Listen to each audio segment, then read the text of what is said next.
I can't see no clock. I see it's 8:30, so I know we're on the dot. Keeping it real with Rudi Lickwood, the topical interactive chat show where you may end up being one of the guests. Every Monday night, 8:30 p.m, tackling the week's major issues with special guests and you, the audience. Comedy with Rudi Lickwood. This event is brought to you by Comedy Hotspot. Don't forget, Keeping It Real with Rudi Lickwood. This is an 18 certificate only. Don't forget, this is an 18 certificate only.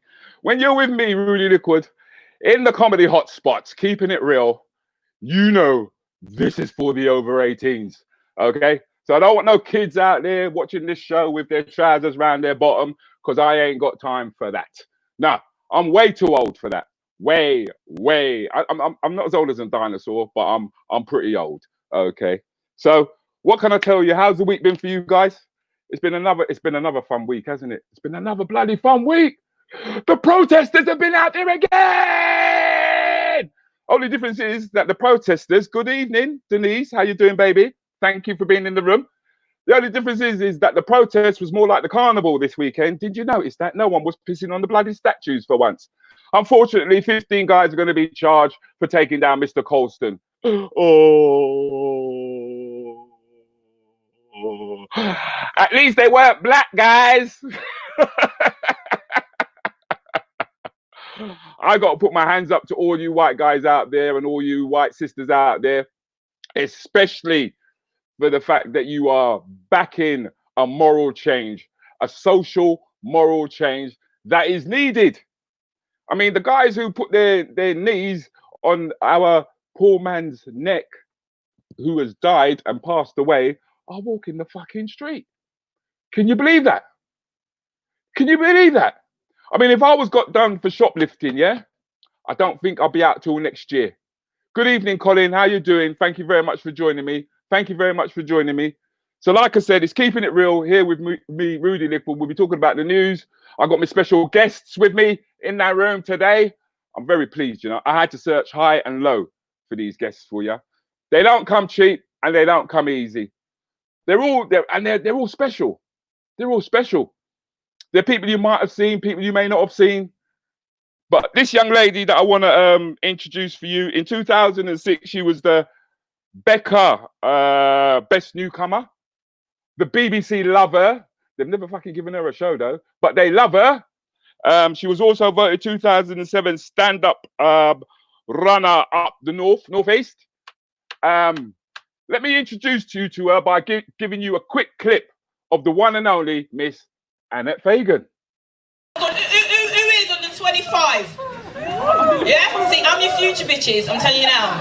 I'm telling you now. It looks all right now. It looks all right nice now, but when I take one of you men home tonight, right? And I take, I've got hardest body form on right about now, you can't even tell you, I mean, you're like, it's a disgrace, right? You take your clothes off, right? My titties, right, run down here. You know, my titties keep my belly warm, my belly keeps my fanny warm right about now, you know what I mean? It's hard times, man. Take my bra around, it's like, they're like runaway slaves, my breasts, you know what I mean? We're looking for the promised land. Yeah. Looking for the promised land. Come on, man. Let's put our hands together and welcome Miss Annette Fagon. Boy, what, everyone? I'm not drunk, I'm just quarantining. Really, pandemic is unprecedented. That's my key words. Everything I'm doing. We're in the middle of a pandemic and it's unprecedented. So since the morning I've been doing this. Liquid lunch, liquid breakfast. Is that your liquid lunch? It friggin' is. Annette, man. Are we allowed to swear and talk sex and stuff? We're allowed to say whatever we like, so long as it's within context. I don't want people to think this is just a show for swearing and. No, I'm not swearing like that. But black jokes matter. You get me? That's what I like about you, because you don't stray away from the issues. Do you know what I mean? Yeah, man. See, I keep it. I'm woke. I'm woke. You're woke. You gotta be woke. Shout out Leonie Stewart. That's Soca Police. That's There's been some brilliant documentaries called "Keep Your Knee Off My Neck." Yeah. Been on top of that lady has produced and directed it. She's a member of the Soca Police, but she's also an excellent producer and director. I'm DCI. Oh, is that her there? in the house. Stewart. Yeah, Leonie Stewart, man. Go and check out that. Don't put your knee on my neck which really Don't shouldn't put have you on the been neck. saying, See, I think people are all over that right about now, isn't it? Everybody's all over that. yeah. I mean, what did you think when you saw George Floyd lying down there like that? What was your personal take on that? Oh, I'm really gonna go there with my conspiracy theorist face. Let's go with the conspiracy theories. I love them. I love them. Well, I think what my first thought was, how dare you? Every time you lot want to distract us from something, think it's okay to go and kill a black man. That's what I thought. How dare you? How dare you? You're doing it all the time. You're just killing us all the time. It's another one. How many of us are dying like this? Come on, man. They're killing them in custody. Yeah, they're killing them on custody. They're killing them walking down the road. They're killing them getting out of their cars. You know, everywhere. I mean, it's that is what you call a pandemic. That is it, man. Thank you. Ain't it? Police pandemic, star. What I think, we need to start again. Let's get rid of the whole government. You can't reapply for your job. Let's get rid of bungling Boris. Get rid of everyone. You can't reapply for the job. Let's just get fresh people in where it's not institutionalized, where, you know what I mean, you can train someone up for something, then you get in the job and it's like, but we don't do this. We do, you mean? Because I'm sure they don't teach racism as part of the police course, but it's blatant. Yeah, well, people don't. I don't think they train them actually to. You know, I wouldn't be. I think it's subliminal training that they get to behave that way. Either that, or it's just people who don't like people who actually end up going in there. It ended up in the police force. I don't know why you'd want to go into a job like that unless you've got a small cock and you've got a really small ego. No, I think some people really want to make change, but you know, like you really want to make change, and then you step into something, and it's like, because I used to work for old people's homes. I know how you treat old people and what you're supposed to do. They're giving me rules where I'm like, nah, I'm not. That can't work. You're giving me 15 minutes. I mean, not 15 minutes, 5 minutes to get an elderly person out of bed and get them changed. What I don't understand is how comes the old people are paying so much money. I think they're just a lot of them are just getting ripped off. I think it's the way of getting money back from the. They don't want old people. This whole pandemic, shandemic, or Operation Depopulation, as I call it in the social police. You mean they're done with old people? Even this whole stay away from the old people. I get what you're saying in safety wise. You know, like an old person left alone that you can just die of loneliness. I was telling people, guys, you've got a grandma now. I think even if a young person every day, shout hello, wave at them, and let them see your face, because I mean, not getting touched and all them things. They've got no love for the old people. They want them gone. As far as I see them, there's lots of them. They cost the state a lot of money. They can't work. They cost the state a lot of money. I hear what you're saying, but the thing is that they're paying out to the state a lot of money at the same time. They're recuperating it back. And then even when all these old people were dying in a home, it's like 19 in a home. I goes, are you actually doing autopsies or just ticking a box and putting COVID? Because you could have like they're just burying them, mate. They're just dumping them and burying them. They're just dumping them and burying them. And you know, half of them, their properties attached to the home. So it's like you're. This is what I'm saying. They try. That's where they're drawing the money from. They're drawing from the money from the older people. But then my thing is, I'm interested in your journey as a comedian. How did that start? I mean, was it by accident? No, my sister said to me, like, we're going to go and she said we're going to go and do an audition, and it was Funny Women Comedy Awards. So I thought I'll be going and doing some comedy in front of a panel of like 4 people, and then they'll say yes, well done. When I got there, and it's like there's people there ready to watch and everything. I'm like, raw. And they've actually paid to come in. But I did that I think the first year I did comedy, I did 2 competitions, and that was it. But from those 2 competitions, I got like 2 gigs. The first gig I got from that show, and it paid £20, and I was ecstatic because everyone said to me, when you start comedy, you don't get paid. You don't get paid nothing. You're just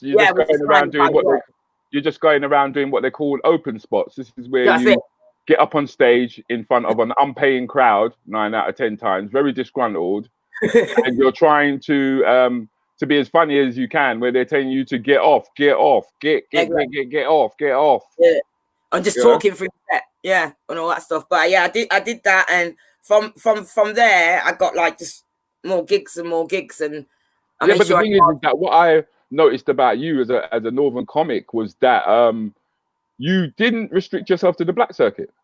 No, I can't, and I was waiting to get on the black circuit. You was waiting to get on.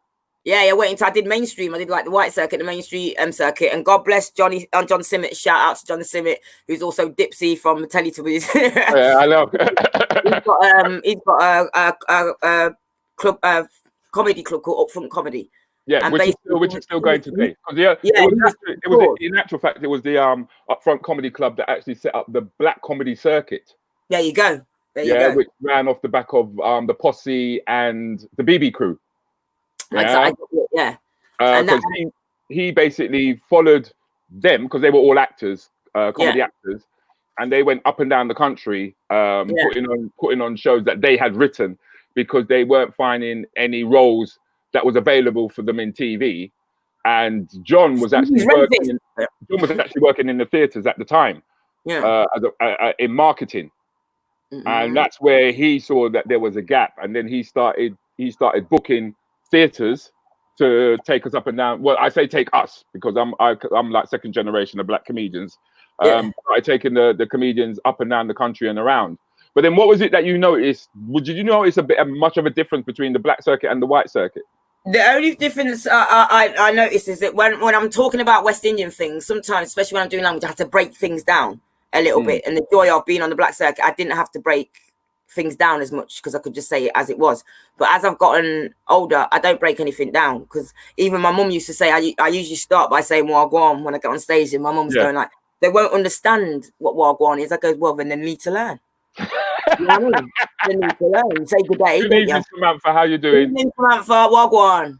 I think people are underestimating our Caucasian viewers when they say that people won't understand, because I mean I do shows abroad as well, and I'm amazed at just how knowledgeable they are when it comes to West Indian music, whether it be Calypsonian or whether it be reggae music or whether it be dancehall music, you know, and now a lot of them, it's like they're brucking out doing the dotty wine.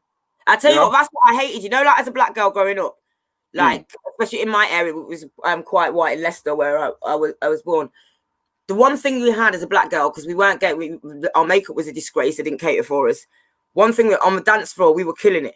And it must have been about 20 years ago. I went out to a club and it was all rag, and there was all these white girls. They were straight on the floor. They were twerking. I'm like, oh, you forget you, and I had bottoms. You know what I mean? I'm like, no, all this was our thing. We had the bottoms. Yeah, because before white girls didn't have no bottom. They didn't have no bottom. I don't know where the bottom come from. Yeah, but they were always. When I was at uni, everyone was going, does my bum look big in this? And I was saying, does my bum look big enough in this? You know what I mean? Right. Now they've got them all out of doors. I've got no backside. I've got my batty riders on, but I've got no back. That's typical you though, isn't it? Because if that when we are past. Because I noticed that you don't mind taking the mick out of yourself, do you, at all? I went to a school that was majority white. How you survive is by taking the mick out of yourself. So someone would say something like, Annette, you're a fat bastard. I go, I think if you look again, I'm a fat ugly bastard. So then everyone's like me. So I've taken away that power. So come with something. No one can cuss me better than I can cuss myself. Okay. So it's like someone telling a story about me to embarrass me. I'm like, you know what? Let me stop you there. You're not telling it right because you're not bringing enough shame to me. And I shout out to my mum and my brothers and my sisters, because we're just piss takers. We really are. You know what I mean? Shout out Roy. Shout out Rosalind. Respect to my late great sister, Joanne Fagon, aka DCI Windrush. So what's it like being a female comedian on the circuit then? What's it like? Do you get any respect? Well, when you men have finished swinging your dicks all over the place to let me be able to get into the changing room. You knew about swinging your dick. It's all right. Oh God, just you men. You turn into a feminist if you're a female comic and you go on the circuit, because if there's more than two of us, like Ava Vidal, Glenda Jackson, all these people, they're friends. But when do I see them on the circuit? Because if there's two of us on there, number one, you can't have two black girls because it's a black show. But if you have two women, that's what happens. It is a black show when you have two on there. I've been cancelled from shows because it goes, we've already got a woman. Right. Yeah. and then I'll get told like, oh, it's not fun. I'll get to gigs and I'm like, right, Annette, no swearing and no sex jokes. But the host who's male is doing bare swearing. It's just pure swearing, pure sex. I know. I put my hand up to that. Because sometimes it's like you do feel as though you're pandering to an audience. But have you ever felt that when you're up north, it tends to be? Do you cringe? Do you can't sometimes feel as though, boy, these people really don't like me? I love the north. I hear what you're saying. This is what people don't understand. I get nothing but love from the North. You know what I mean? The North fed me because I'm living in Birmingham. Birmingham weren't hiring me. I came from Leicester. Leicester weren't hiring me. Yeah. It was extreme South in London, extreme North, Manchester, Leeds, Hull, them sides. That's who booked me. I got on like a house on fire down there because they're friendlier people. And that's why I think that a lot of people up north are more bigoted than they are racist. I find that when you come more towards when you come more down towards the south and you start to get into London, right? That's where I find racism and I find bigotry at its most. And I've got a clip to prove that. Miss Kate Hopkins, let's throw her up. Let's throw this one up. Surname. Well, as I said, I don't judge people on their surnames, but certainly I do make a very quick decision based on their first names. And there's a whole bunch of first names that I don't like. I don't like footballers' names. I don't like names after seasons of the year. I don't like geographical location names, celebrity names, things like Apple, things like, you know, Tilly Fizz or Jolly Apple, whatever they've decided to call their crazy. Poppy. My child's called Poppy. Yes, it's a flower. A geographical seasonal. No. They're not like Latin. Poppy's quite You should call it to the Latin name for Poppy. That would have been really posh. Interestingly, though, other people have criticised me for calling her Poppy because they say Poppy's a naughty name. So parents do criticise each geographic stuff. Geographic. Oh, so Brooklyn or London. Your child's called India. Yes, but you know, that's because it's not related to a location. That's because it's related to a camp. No, we're talking about. You see. You see how I've gone from a rollie to a spliff. That's what she does.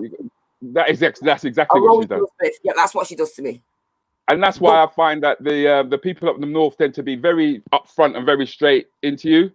You know what I mean? Yeah. Whereas people when you come down further down to London and that they seem to change. They seem to change.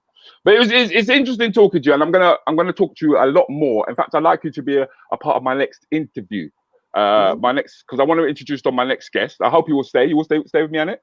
Yeah, I'll stay. I've got nothing else to do. I'm in quarantine. I'm glad you will stay because this guy I really had to search for. I think he's a superstar within his own right. He's somebody that we all admire. The guy's a sex god without a shadow of a fucking doubt about it. And if you've got any questions that you want to ask Annette or if you want to ask my next guest, please do. But before I introduce him, let's just roll the clip and let's see if you can work out who he is.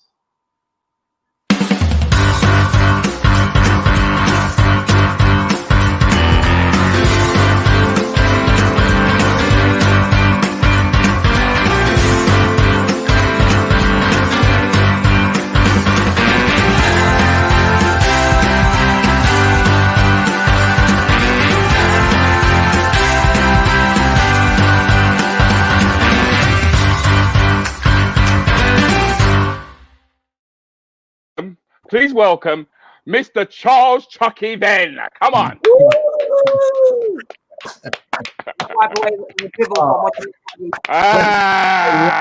Warm welcome. That's beautiful, man. Thank you. Did you like the intro? I love that, mate. Seriously, do you know what I mean? Check in the post for that one. Top man. Thank you very much, bro. We went to a lot of work because we thought if we're gonna bring you on, we got to bring you on proper, man. You know what I mean? Definitely. We're not gonna waste no time with bringing on a man who comes from Mozart estate. You better believe it, man. Born and bred, baby. Come on now. You know. The thing is, right, is that Mozart, right, is a fucking dump. It is proper hardcore. It was quite a crap hole, but you know what, man? It was heavenly at the same time, man. That was home, the concrete jungle. It was a crazy maze in there, man. And I'll tell you something right now. Living in that environment, I acquired all the character and all the edge and the gizmo and that drive. I developed all from that area, man, all from that concrete jungle. I don't think I'd be the man today. The man I am today if not for going through that experience and living in that environment. This is what I really want to bring up, Charles, is the sheer fact that you've shown that it's not a case of, oh, everything is against me, right? That I'm not going to pursue or I'm not going to make it. No. You know? No. I mean, what initially got you pushed in? How did you stumble into the acting? Because initially I know that it was sport was your thing. Yes, that's right. That's right, Rudi. Absolutely. I was always involved in the in the athletics world. Sport was my thing. That was my drive. I was adamant that was what was going to happen. But then all of a sudden, by divine intervention, I was in the park with my friend. He had a video camera, and he said, "Yeah, can we just do this scene?" And I said, "All right, cool." Thought nothing of it. He said, "It's going to have a beginning, middle, and end. You're going to be a debt collector." And that was it. Did the scene, literally. And once they said cut, my brethren said, "You know what, Chucks, you can act, man. You should seriously think about taking it up." And that was the most important words I think I've argued ever heard in my adult life. I kind of like ran with that. Went to college, like a duck to water. Okay. Never look back, man. Never look back. And here I am today talking to you, Rudi Lickwood. Oh, thank you, bro. You're making me feel special now. I ain't as special as you. Is it your birthday on Thursday, Charles? Someone said happy birthday for Thursday. Your birthday. You know, my birthday's on Wednesday, man. This Wednesday coming, baby. 24th of June. Oh. Yeah. Colin, man, I think you got it wrong, Cole. Thanks for joining in, Colin. Thanks for joining in. I do appreciate that. We've got Emmanuel Paul Griffiths. He's a young comic who's coming through. And it's good. It's good because you're what they would call the finished article, and that's what they see. They haven't really seen the hard work that's gone behind you being who you are. And then, I mean, you actually told me that it wasn't just you who kind of like made it. I mean, did Seal somehow come into the equation? Right. Seal is you know, that's like family to me. I grew up with Seal's siblings, his brother Ariel and James, and you know, we always had this vision of, you know what, if we put it whatever we put our mind to, we can achieve it. That was always the mantra, and we literally had nothing that was going to dissuade us from it. But what solidified it for me was when Seal picked up 3 Brit Awards, and he went on stage with just a suit, no shirt, no shoes. Hello, Leona. Whoa, hey, what's that, Leona? Is Leonie. And that was it. That told me everything I needed to know. If there were any doubt, they were dispelled at that moment. And yeah, man, like I said, we ain't looked back since. James right now is working on a huge budget movie right now in the States, starring Idris Elba. And you know, and here I am, I'm doing my thing too, man. And you know, and most of us cats, you know, Abranti, yeah, we all been doing our thing. You know, we were just a group of very ambitious young men, man, who had this strong vision. Because the thing is that when I first basically by the way, across you, I'm with you. Yes. Oh, respect, bro. Look at him. Look at the alcoholics. See, this is what the alcoholics are drinking. This is what I'm drinking. Y'all stick to the smokes. I'm gonna stick to the smoke. Yeah, I hear that, bro. I hear that. I mean, I came across you through Angela Marr, believe it or not. I mean, I knew that you was doing TV and that, but I never got close to you, if you follow what I mean. Even though I just literally live down the road from you, you know. And it was watching you in one of Angie's productions. What was it called? The Brothers. The Brothers. That's the one. It was The Brothers. With me and that was the one. Richard Blackwood. And that was you and Richard Blackwood. Well, the thing is that I'm sure you most probably get people must almost think that you're Richard. I mean, let's put Richard and let's put the two of them up here. Let's have a look. Richard Black. Let's have a look. Because I'm sure that look at that. Oh, look at the two of them there. Look at the two of them there. I mean, that's crazy. He looks so much more like me than usual. That's crazy. That's scary. Yeah. That's scary. I can't tell you how many times I'll be out on road, man, and people saying, "Man, you're Richard Blackwood, ain't you?" I said, no, I'm not Richard Blackwood. I'm Good evening, Donna. You're Richard Blackwood. Crazy. Because there is a very strong resemblance there, though. There really is a genuine strong resemblance. I mean, so what was it like when you and Richard first buck up, when you first meet up with each other? What was that like? You know what, man? When I knew Richard years ago when I first worked on a show called Dream Team, the first show that kind of put me on, and I'd see him in nightclubs and whatnot. You know what I mean? And we'd always show each other respect and whatnot. And I always respected Richard because Richard was the first guy that was doing it in the sense of he had his own show and a show named after him. The Richard Blackwood show. Richard Blackwood show, man. That's right. And he was a year older than me. So when I watched him, I was like, you know, this can be done. He was one of those guys that kind of in a way gave me that incentive and that belief that we can do it if we really put our mind to it. So when I now saw that Angie Lamar was looking for a new actor to play one of the brothers. I took the chance, man. So I see Richie in the audition room, and it was like, yo, what's happening, my brother? He's like, yes, cool. And you know, I done a pretty decent audition, and I was blessed that Angie offered me the you know, the role on the spot, and I said yeah. And I always remember the and Richard, you know, you can't deny this if you're watching this. Richard said to me, because at that time, remember, this is post football as well. I was kind of pumped then, you know what I mean? Okay. So you're hench, you're looking hench now. Yeah, you get me? And he looked at me, he said, yo, okay, since you got the part, you know, all I know is one thing, I'm going to the gym. Ever since then, Richard has always been pumped ever since. You know, I made you, Richie. No, yeah, I think that's why Richard decided to go out and start pump up himself and 100%. Put on a little weight. Because Richard used to call him Kidney Press. Yeah, yeah. Richard used to be a little twiglet. I remember Richard. He was a twiglet. I actually saw Richard do. Richard may not even remember this, but I saw when Richard did his first gig in the comedy. Was it called the Comedy Pit? I think it was the Comedy Pit in Covent Garden. I was actually there that night. When Richard did his first gig. Richard don't know that I was there. I was actually there. That's amazing. And the moment I saw him, I was like, fuck, you know. You. Competition. Is that what I've got to work for? You could see it was just coming out of his pores. Yeah. You know, that he had something. He was special. Yeah, absolutely. He really was special. And I have so much respect for Richard backwards. A lot of respect. Well, the thing, as I got to know him, I like the fact that he was actually a family man as well. He was very much into family. Very much so. That's the Richard I know. That's what I'm saying. I mean, he's got this charismatic bravado thing about him, which is fine. You need that. We all need an ego. Absolutely. Yeah, but when it came to family, he was on it. Yeah, I mean, completely. That's the big thing that's concerning me right about nowadays is family. It's about life as it really is. Because you've got children. You got children. I do have children. I'm blessed. I have 4 beautiful children. 2 girls, 2 boys. What ages? 24, 23, 18, 19. 8. I would never have thought that they were. Yeah, I said to him, when I told him from when he was a youth, I said, when you're 18, 19, yeah, me and you're going to race now. I was training just to make sure I was in shape.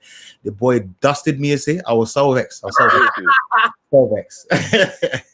But yeah, I'm a family man, straight family man. You know what I mean? Is he straight up family man? Yeah, married as well? Everything, man, everything. So that's a lot of gal I'm upset now, isn't it? Oh, you're married? Oh, right, later. I thought you said he was single. Come on, man, chill, man. Yeah, I'm looking for a man to breed. Yeah, man, I'm looking for a man to breed right now. All right. Don't worry, man. We worked that out. So what was Father's Day for you like, man? Because I know that there's a lot of man suffering out there, you know what I mean? Father's Day, a lot of man waiting for their presents because we need them. You understand what I'm saying? We need them. That's Rudi, you're so wrong, player. You're so wrong. No, Father's Day was blessed for me. It was beautiful. I got to hang out with my kids, man. You know, we went to a park, and you know, because my oldest, they don't live with me, so you know we. Okay. Well, they're big, isn't it? Yeah, they're big. Exactly, they're doing their thing. You know what I mean? Imagine that, me telling them, yeah, come and hang out with that. I know what I was doing when I was 23, 23 years old. I tell you right now, hanging out with dad was all right, part of the plan, but yeah. Well, more often than not, I want to go out and party and chill. You know what I'm saying to you? My son came back the night before with a hangover. So that's what I'm saying. That's the levels now. But yeah, it was nice to hang out with them and, you know, and just spend some real quality time just talking about life and things. Yeah. It was beautiful. Yeah, because there is that side to us that people don't see, as I was saying, you know? And that's why when it comes to children, like I've got 3 daughters. Wow. I've got girls. Yeah, I know. I'm getting. I know, and it's like I've been punished. You look at you like Asian, you'll be very upset and very poor. How many dowries is that? I've sorted you out, boy. Woo, 3 girls. Yeah, I know. I know. I mean, my oldest, she's in her 30s. Wow. That's my oldest. Wow, yeah. Yeah. I'm what they call a proper granddad.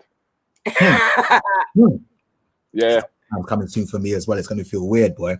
That must be amazing What was it like when you first had held your grandchild? What was that like? I really wanted to put him down because I knew this was putting age on me. Because like normally when you think of grandparents, you think of them bent over with a stick. Yeah, absolutely. You know what I mean? And they can't move. Come on. You know what I mean? The picnic them is going to take advantage. To have a boy, innit? To have a boy to bring up a boy, kind of, because you've had all girls.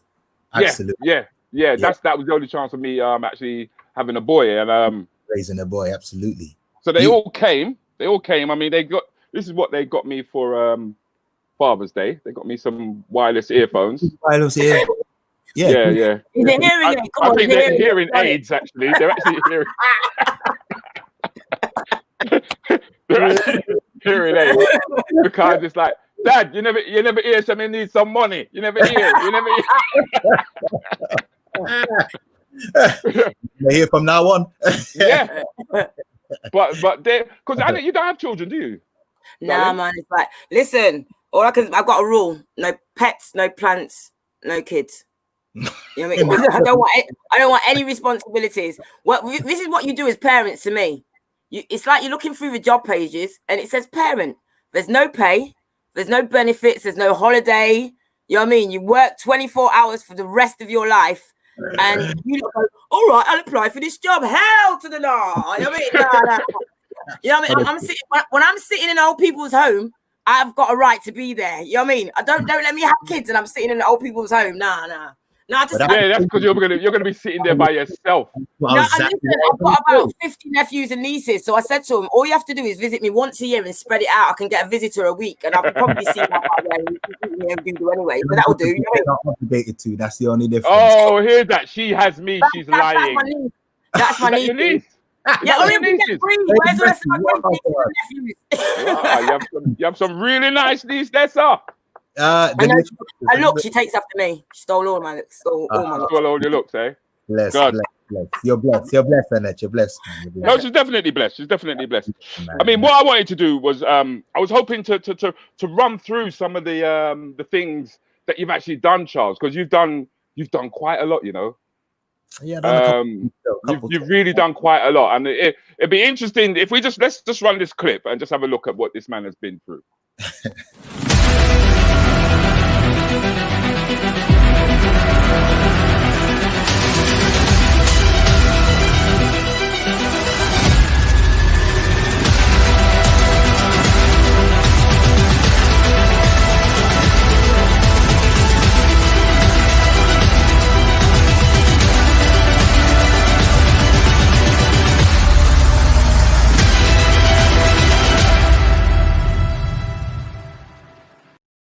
Yes, sir.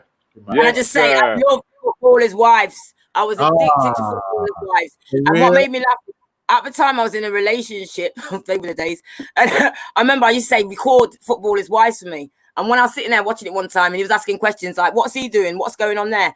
He was more addicted than I was. He was like, this is brilliant. We're not even into football. It's brilliant. It was crazy TV, man. It was honestly trash TV. It was honestly, and it was, it was like football meets Dallas, honestly, the crazy garish clothes and the cat fights, the salacious scenes. Yeah, man. And it was a great time. I mean, honestly, and that was the first time as well in the show when myself and Fino Ruche came in. It's the first time they had a black couple, and reveling in all their splendor. You know what I mean? Which is rare. It was really so rare. We're talking about 2005, and at that point as well, as I often tell people, Idris wasn't around at that point. Idris was, as I remember, Idris was kicking a Coke tin. That's right. Down at East London. I'll tell you the truth. The States trying to make Idris used to come and watch the comedians and stuff like that. And I remember I was with Quincy one night. Right, Idris was there. Yeah, I didn't know who Idris was at the time, and we were kicking a frigging Coke tin. Yeah, mad. But the interesting thing though, the funny thing is, and I forget to always tell this story. When I was auditioning for Footballers' Wives, I was in basically I was waiting to get the news as to whether or not I got the gig or not, and I ended up going through a mutual friend of ours. I ended up going to one of Idris's plays in the West End. You see, because what it was in the States, he was known. Wire was out and it was big then in the States, but he didn't come over to these shores. So I remember I sat where I'm with him, and and he was just a lovely, warm guy. Do you know what I mean? Just lad, one of the boys. And I told him, what the situation was with football as well. He said, "Yeah, mate, you know what I mean? Yeah, I really hope that one works out for you. You know what I mean? Yeah, go for it." And I went, nice one, Trish. You know what I mean? And then lo and behold, I got the gig, and then not long after, Wire came over here, and it blew him up. It blew him up, man. Oh, nice, Colin Mayhew, my man. It's a man who knows his stuff. Agent Hammond or Spider in Rapture? Which role did you prefer? Wow, that's a good question. Agent Hammond, man. Agent Hammond. That was a hell of a role, man. It was hell of a role, and also it was the way in which it came around as well. It was just Charles, do you feel something when you dance? Yeah, answer the first one first. I'll answer the first. You know what it was, when I went, because I'd gone up for 3 roles at that point, and I was literally down to the wire with all 3 of them, and one of them didn't work out, and I thought, oh shucks, man. Okay, at least I got the other 2. The other one didn't work out. Oh my god, I've only got 1, and the other one was Born Ultimatum. And I'm thinking to myself, man, Born Ultimatum. That audition room. When I was in that audition room, there were at least over 60 odd people in there doing these fight routines and blah blah. I'm thinking to myself, man, no chance. This is no chance. It ain't gonna work, man. Child, I kind of gave up on it. Like. And literally, I remember I was dropped my son to school. I was driving back, literally just got on Harrow Road, fly over Harrow Road near Royal Oak Station, and then my me know it. Yeah, another one there. And then she said to me, "Base Charles, you're gonna need to pack your bags. They've chosen you for the role. You've got a flight that's gonna be you've got a flight that's booked for like literally I had about an hour to get ready, car to pick me up from my yard and take me to the airport, and then finally I was in Madrid. It was that quick and that crazy, and it was just incredible role, man. Incredible role too. Just a credible experience. And to work with Matt Damon as well, who was just one of the most humble A-list actors. Okay. Of working with at that time, because I've worked with a couple of A-list actors. I ain't gonna say no names, but they weren't that great in terms of people. But him, he was lovely, man. Really warm, humble dude. He had time, to chat and do his thing. And I remember when they finished work in London, because we shot most of our scenes in Pinewood Studios. And I remember at the rap party, he leant over and he said, "Man, it was a pleasure working with you." I went, Whoa. It was a pleasure working with you, as opposed to you saying that to him. You, my G, but that's the measure of the man. It ain't about how big you are. You understand? The measure of your character. No matter what. And that's you can see he's held onto that integrity. So mass props to Matt Damon, man. Mass props. But then it's massive props to you as well, though, Charles, because you don't carry on like the big ego, the big-headed individual when they walk in the room. You don't walk with that swag. Right, and I think that's what makes you so approachable. But tell me something. What is the industry like? Because Gina Yashere had a few things to say. It'd be interesting to hear what Gina has to say. If we pop Gina up. I had to make a quick video because I'm so annoyed with this whole blackface thing. Yes, in the UK they're bringing down videos of old TV shows like not even that old, just in the last 10 years. Little Britain, Bold Selector, League of Gentlemen, because they contain blackface. And they're making all kind of excuses. It was acceptable at the time, and now we've realized, oh, wait, stop. Acceptable for who? It was never acceptable to do blackface, even from the days of black and white minstrels. Even as a child, I knew that shit was racist and unacceptable and offensive. What happens is these white actors now, are white creators, bringing back blackface, pretending it's ironic. Oh, there's just characters. I just want to play characters. If you want black characters, get black people to play those characters. That's my point. 100%. That's my point right there. Has the UK industry changed in any kind of way? Because the thing is that you've been in Casualty. Do you get me? You've been in EastEnders. EastEnders as well. Yep. Absolutely, man. You know what? It's improving, but as I've always said, man, it's not fast enough, in my opinion. It's not. Charles, have you got an experience you can share with us where it's just like a really blatantly racist experience? Wow. Do you know what, man? Okay, I'll tell you something, but it wasn't on It wasn't on the. It wasn't with. It wasn't UK television. This was actually on a film I worked on in Bulgaria, and it was an action horror movie, but I had a lot of action sequences, and there was a scene that involved a crash with a coach. So I had a stuntman, and the stuntman was a white man.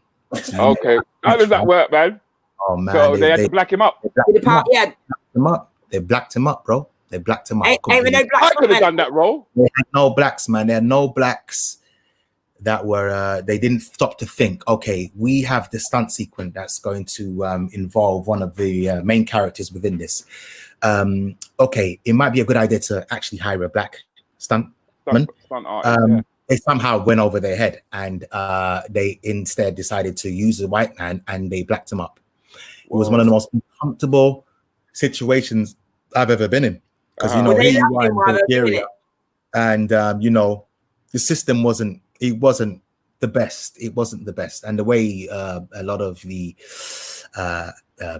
African extras were being kind of handled and treated, I didn't like it. I don't know what it's like now. This was a few years ago, but I just found it became more discriminative, more racist each time I went, which is a damn shame. You know what I mean? But yeah, man, that probably has to be, I think, definitely bar none the most racist experience I've ever experienced I've ever had. It's humiliating in front of you for them to be doing that. Oh, absolutely. You know what I mean, just they try to laugh, and what I mean, like, make light of it. You understand what I'm saying to you? Yeah. And imagine I'm the only black man in the village, so it's kind of like, listen, man. If there's, I'll tell you, yeah.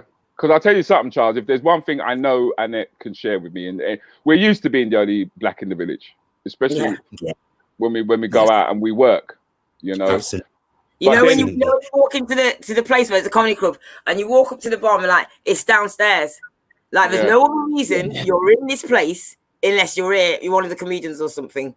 You know what I mean? I've had security stopped and goes, "What's your name?" I'm a comedian. Yeah, just wait there. And I've had other comedians that come through. I remember Tom Stade once goes, "Oh, come inside, wait there. We're waiting for security to get in." And he's going, "She's one of the comics," and pulled it through. And I was like, I didn't do good at that show because I've already been hot. Because your energy's been sucked out of you, girl. And this is how bad it was. I went out into the back. You walk out into the back of the smoking area. I've had bare racism in this place all the way from the train station to the place. When I walked out the back, this back door opens and two black chefs walk out the back. And we just looked at each other. And I went pelting across to them and was hugging and was jumping up and down. And everyone's like, "Oh, do you know them?" People don't understand. Black people like that. We hugged them up and like, "No, we don't know each other. We're just so glad to see each other." Because I don't know more. There's someone else here for me. Because that is the weirdest thing that you notice, that the moment you kind of like step out of your area, right, you tend to find that you'll see somebody across the road, and if they're black, you give them a little nod. Yeah, all the time. And they give you a little nod back, and you're kind of like wondering, you know what I mean? It's like it's just like a telepathic thing. I think that's from slavery. I think that's something that's been carried down, because it's like I'm tired of being like, I walk into a club where a show's on and there's not many black people, but there's two, and we're acknowledging a thing, and then I walk over and give them a hug and that long. People are like, "Oh, do you know each other?" And it's like, no, you know, this is how we do, because all we have is each other. You know what I mean? We just got that. Okay, so it looks like Charles is deep in thought or frozen. He's been frozen. He's been frozen in time, man. I don't know what's happened to him. Oh well. Sorry about that, guys. No, man. Them things happen. Them things happen, man. Absolutely. But no. I mean, listen. To touch on this situation, I mean, the bottom line is, of course, we know a lot of it is ignorance. It stems from a place where, it's stuff that was taught yesteryear. I made a post recently where I said that racism is it's a prejudicial construct. Yeah, it's not hereditary. You know what I mean? No, this is something that's developed over time, right? Whether it be from fear, jealousy, whatever the hell it is, and it's insecurity for a number of these, these racists or the white supremacists. But it's ignorance. And that's why it's powerful now that you have so many white people standing in solidarity. Oh, yes. Literally, with us, and saying, you know what, man, I know I've got a lot of learning Muriel. to do. Yes. Hey, Muriel. Hey, darling. Hey. That's Muriel. She's another college mate. We studied acting together. We studied at Hammersmith West London.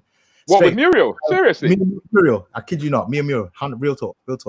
Yeah, okay. Because the funny thing is that I've got this meme that's been flying around, and it caused a lot of controversy because there was a lot of that's the one.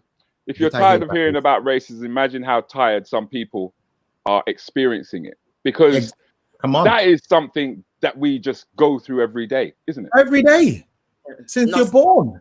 If you're born here, that's what you experience. That's just what it is. That's just the life we live, which is why I said that to hear white people, the ones who don't fortunately don't have that ignorance, where they literally just close themselves off to the fact that there is a systemic racism that is here. It's prevalent. He's not going to marry you, girl. And they know they need to make changes. Hey, mate. Do you know what I mean? I honestly believe, though, Charles. I honestly believe that it's the white kids that we went to school with, right, who have had children, whose children are going to these protests. Yes. So there's this generational change. Yes, very much so. That is definitely happening, and it's like what they don't realize. It's almost like they don't realize that we actually feel like we're part of this community. I mean, of the UK, we're part of the ethos of it. I mean, the way that you demonstrated it to me, anyway, was through the 20 push-up challenge. Yeah, don't tell me Charles has gone again. He's frozen. Right? The 20 push-up challenge basically it looks at veterans. It looks at war heroes. I say they are war heroes. I know that there's the politics behind the wars, right? And I'm sure that but there's this thing called post-traumatic stress. Yeah. Okay, and this is what a lot of the army boys suffer from when they come back after doing their tour of duty. Yeah. And you was actually nominated to do the 22 push-up. How did that come about for you? The 22 push-ups, that came because of there was some very thoughtful, mindful person decided to try and raise some awareness with regards to depression, and mental health that is so much more prevalent in 2020 and over the last 10 years. And it's prevalent mainly because people are talking about it. Okay. Do you understand? It was always that, widely held misconception that if you have mental issues, it means there's a form of weakness. It suggests that you're not as manly as the next man. You're not mentally strong, which is far from the case. And interestingly, I would say one of the prominent figures in the public eye who made a huge change by, I wouldn't say, would I say admit it? I wouldn't say admit it, but just decided to speak about it was Prince Harry. Out there. When Prince Harry spoke about it, man, that had such a huge impact on men. It made them think, wow, well, if this man who seems to have everything can talk about it, then why the hell can't I? Yeah, but what I want to show is never mind him, fuck him. I'm more interested in Charles. it's what you did. It's what you. I want people to see what he did. Let's bring up the clip. The 22 push-up challenge is to raise awareness for the veterans of war, US soldiers as well as UK soldiers. Here we go. We're gonna go with the one-arm push-ups. Now, do you hear that? He's going with the one-arm push-up. 1, 2, one-arm push-up. 4, 5, 6, 7, 8, 9. Annette, behave yourself. 10, 11. Switch. Annette, man, you're wrong. You are so wrong. 2, 3. 4, oh no. 5, 6. Oh no. 7, 8, 9, 10, 11. I believe that makes 22. I believe that makes 22 as well, Charles. I gotta say big up. I live my best life just then. I gotta say big up. I thought we'd find that clip, right? Because you are a sex symbol, you know that, don't you? you know what, man? I'm just a man that's trying to age gracefully. That's No, you ain't.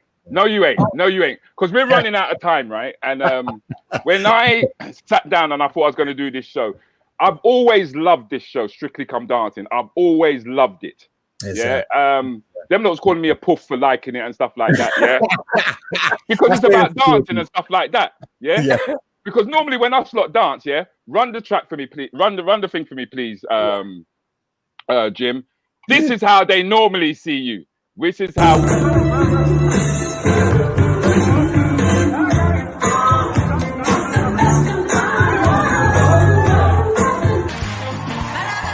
And then there was this.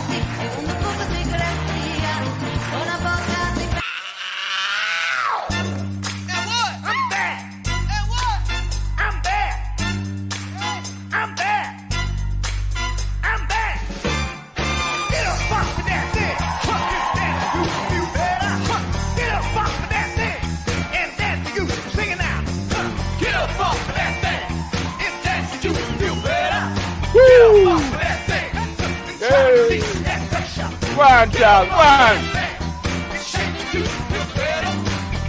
Get up off of that thing. Try to release that pressure. Get up off of that thing.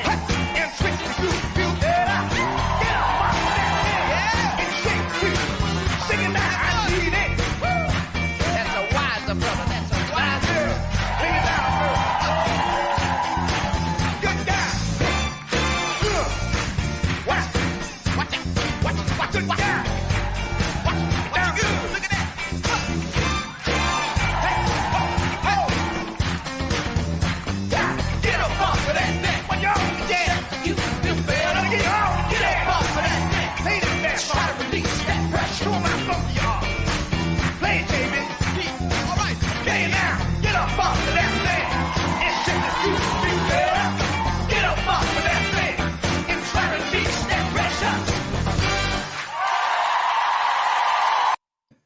I refuse to cut that.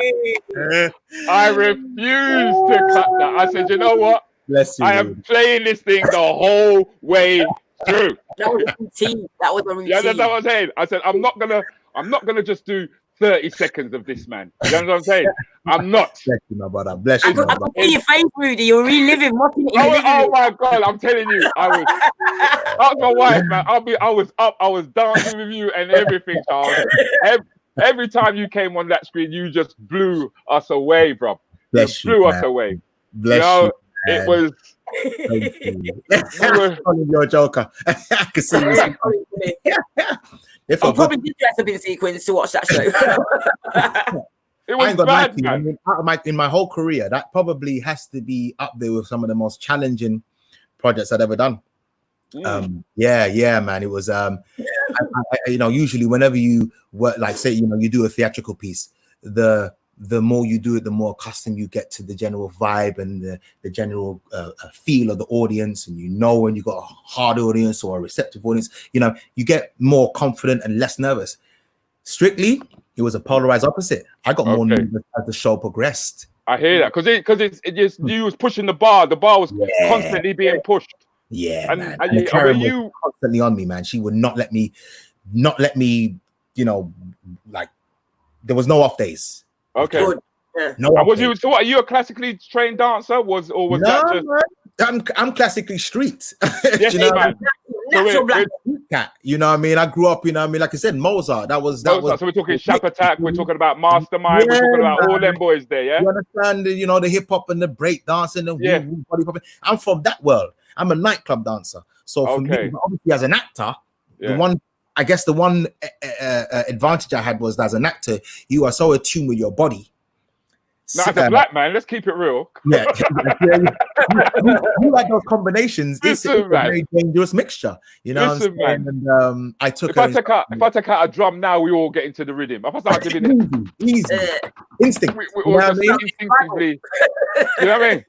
But I'll confess that I got 2 left foot, right? But I don't care. I'm elbows and knees when I'm on the dance floor. People better just get out of the way. People just get out of the way. But Charles, it's been a pleasure having you. It really has been a pleasure having you. Thank you very much for giving me your time, especially you, Annette. Come in, say I noticed that you was using your liquor spray back there. What was that? What was that? Shout out to my spray. It's a creation by the Soca Police. We literally put Ray and Nephew straight into a bottle. Because the thing is, we travel to a lot of carnivals and that lot. When you go on the plane, they don't have Ray and Nephew as an option of a drink. So that's if they're offering drinks at all. But this way, you're allowed 100 milliliters on the plane, innit? So you just bang it in your makeup bag, bit of pink gin in another one. They don't even know. They wonder why we're bladded when we come off the plane.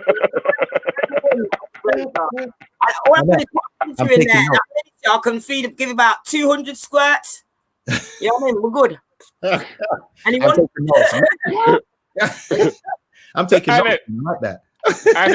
Annette, please, thank you very much, Miss Fagon. Please, thank you very much for spending the time with me. Ladies and gentlemen, at home, I beg you go on to their Facebooks. Have we got that running across the bottom there? Do we have some information running across the bottom there where they can actually get in touch with Charles, and which is nice. And if we can have one running up, especially for Miss Annette Fagon. They have been my two guests tonight, ladies and gentlemen. You've been with me, Rudi Lickwood, and we've been keeping it real. Thank you very much, and look out for me. God bless Good you. night. God bless you, Keeping It Real with Rudi Lickwood, the topical interactive chat show where you may end up being one of the guests. Every Monday night, 8:30 p.m. Tackling the week's major issues with special guests and you, the audience. Comedy with Rudi Lickwood. This event is brought to you by Comedy Hotspot. Don't forget, Keeping It Real